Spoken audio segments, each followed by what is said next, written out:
Mais oui, Avengers Endgame est bien. Mais oui, c'est une tuerie.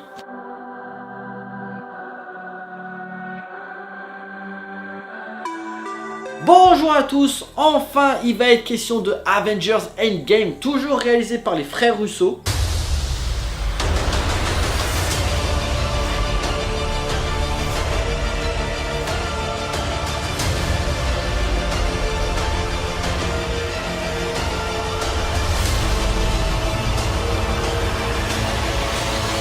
L'histoire se passe après les événements de Avengers Infinity War. Les Avengers ont perdu puisque Thanos a réussi à récupérer les pierres d'affinité et donc à pulvériser la moitié de la population de l'univers. Le reste des Avengers essaient tant bien que mal de survivre à cette défaite puisqu'ils ont perdu une grosse partie de leurs amis. 5 ans plus tard, Scott Lang alias Ant-Man a réussi à sortir du monde subatomique où il était enfermé. Avec la technologie quantique, il propose aux Avengers de voyager dans le passé pour récupérer les pierres d'infinité avant Thanos, pour ainsi changer le cours de l'histoire et ressusciter leurs amis morts au combat. 22e film du MCU, plus de 10 ans que ça dure. Faut quand même tirer un gros coup de chapeau à cet univers d'avoir tenu aussi longtemps, car je rappelle, c'était juste une petite blague à la fin de Iron Man 1, pour devenir la saga la plus lucrative et la plus attendue de la décennie. Moi qui a toujours été coussi-coussa avec le MCU, il y a des films que j'adore, d'autres un peu moins, voire certains que je déteste. Je dois quand même avouer que c'est fort ce qu'ils ont réussi à faire. Si le premier Avengers avait réussi à réunir tous les plus grands héros de la Terre, Avengers Endgame avait la lourde tâche, pour certains en tout cas, de clôturer leurs aventures. Et autant le dire tout de suite, le film est une réussite dans l'ensemble. J'ai ri,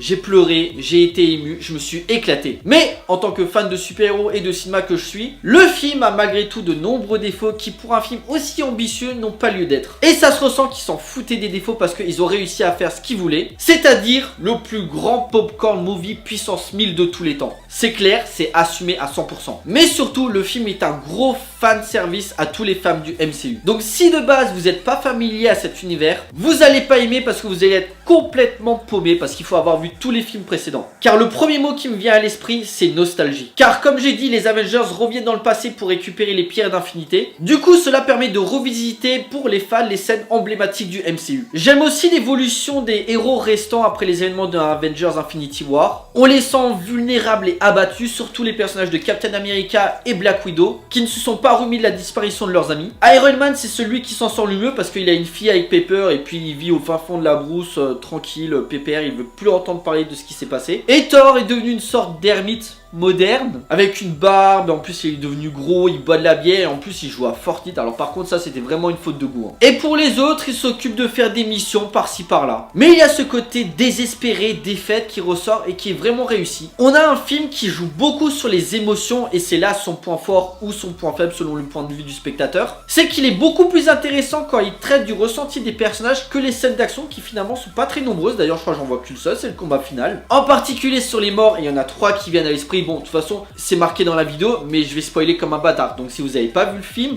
ne regardez pas cette vidéo. Black Widow qui se sacrifie pour que Rona, le nouveau nom de Hawkeye, puisse récupérer la pierre de l'âme. Scène forte, mais je trouve que sa mort n'est pas assez appuyée. Iron Man qui réussit à prendre le gant de Thanos et faire le snap pour qu'il puisse sauver le monde, mais ne survit pas parce que son corps n'est pas assez puissant pour tenir le coup face à la puissance du gant. Là aussi, une mort pleine d'émotions, très touchante, en plus après avec les funérailles, donc c'est vraiment bien appuyé. Et Captain America qui ne meurt pas mais qui donne son bouclier au faucon pour un passage de flambeau vraiment bienvenu. On le voit vieux parce qu'il est revenu dans le passé pour vivre sa vie avec Peggy Carter. D'ailleurs la scène finale, c'est Captain qui danse avec Peggy et ça clôt le film et c'est une très belle conclusion pour le personnage. Au niveau de l'action, les frères Russo sont allés à l'essentiel sans vraiment révolutionner le genre. Tourné entièrement sur fond vert, il y a un manque de réalisme mais c'est pas gênant vu l'action bourrine qu'on se tape à l'écran. Les FX sont très bien faits, les frères Russo ont été vraiment généreux sur les effets visuels. Petit X sur le combat final, c'est pas mauvais, c'est épique, tu frissonnes. T'as un moment où t'as toutes les portes pour faire revenir les héros morts au combat, c'est juste génial. À un moment t'as aussi un plan, ça a énervé certains mais moi j'ai trouvé ça cool, où à un moment t'as toutes les super héroïnes réunies dans un seul plan qui commencent à se fighter. T'entendais les gens, oh, c'est du féminisme. Non franchement ça dure 15-20 secondes et c'est vraiment cool. Et puis bien sûr ce moment où t'as Captain America qui dit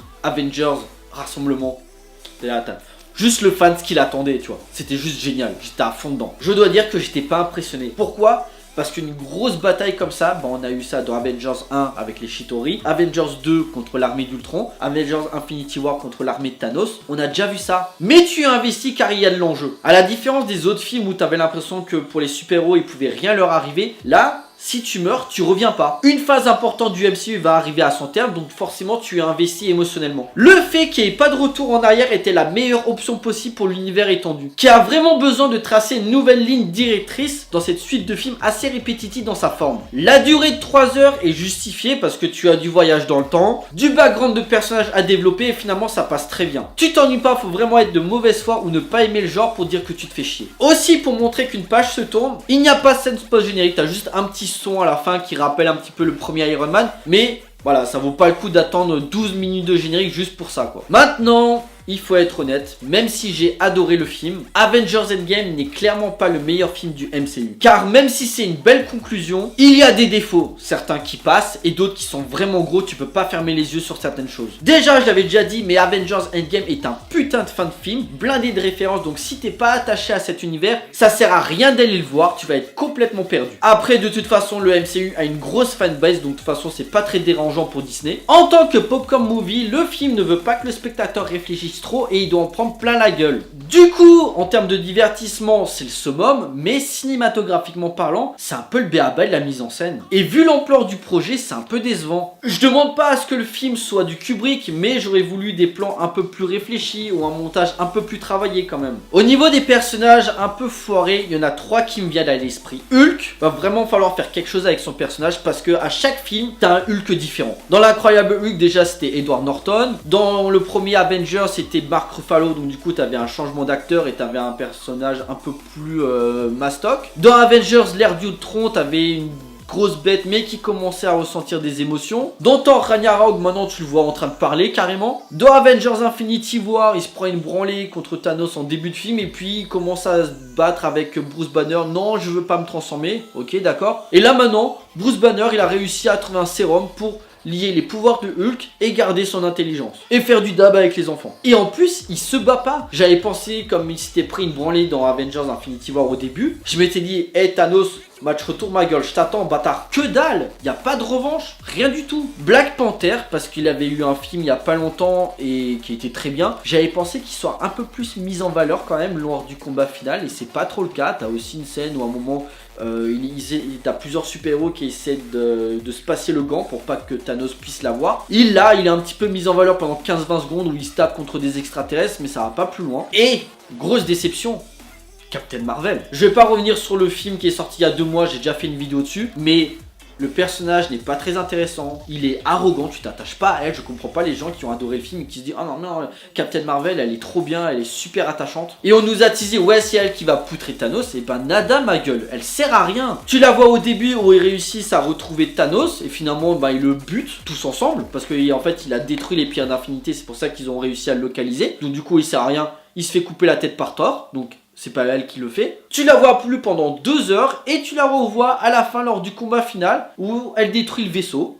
Ok, elle se fight 5-10 secondes avec Thanos et c'est tout. Donc très déçu du personnage et de son traitement. Ça valait vraiment le coup de faire un film solo sur Captain Marvel, dis donc. Et je trouve dans l'ensemble qu'il y a des personnages populaires assez sous-exploités. Spider-Man, Wanda, Doctor Strange et même Ant-Man, à part pour se fighter 10-15 secondes, ben ils ont pas plus d'importance que ça. Ensuite, l'humour je le trouve un peu trop présent et vu les enjeux et le drame que les personnages ont subi, c'était pas nécessaire. Ça marche avec Thor, sûrement le personnage le plus drôle du film, ces blagues font toujours mouche. Et avec le cul de Captain America, ça c'était vraiment drôle. Mais tout le reste, les blagues méta et les références aux autres films, voire même la scène de l'autographe avec Hulk et Ant-Man, franchement c'était pas nécessaire, c'est pas drôle et ça désamorce la tension. Thanos ayant été parfaitement développé dans Avengers Infinity War, il est mis ici au second plan. Tu le vois au début quand il meurt et il revient vers la fin pour le combat final et c'est tout. Et je trouve ça en devient un méchant comme un autre, surtout avec ce qu'il dit, genre ouais avec ce que je sais, ben finalement je vais détruire la terre entière, donc c'est un méchant comme un autre. Donc petit gâchis sur le meilleur méchant du MCU quand même. Par contre le combat entre lui, Iron Man, Captain America et Thor est juste génial. La musique, Alan Silvestri est de retour, il fait le taf, on retrouve beaucoup le thème principal de Avengers, mais finalement les autres musiques sont pas très marquants. Elle s'accorde parfaitement à la scène mais ne donne pas de dimension épique. Enfin pour finir, les grosses facilités scénaristiques, ce qui sauve le monde, c'est un putain de rat. Un putain de rat qui a touché sur un bouton et qui a libéré Ant-Man. S'il n'y aurait pas eu ça, il n'y aurait pas de film. Tony Stark qui trouve le moyen de voyager dans le passé en 5 minutes. T'as la discussion avec Ant-Man qui dit ouais il faut le faire et tout ça. Et il fait mais tu crois que j'ai pas déjà étudié la question? Et finalement il traite avec son ordinateur et il fait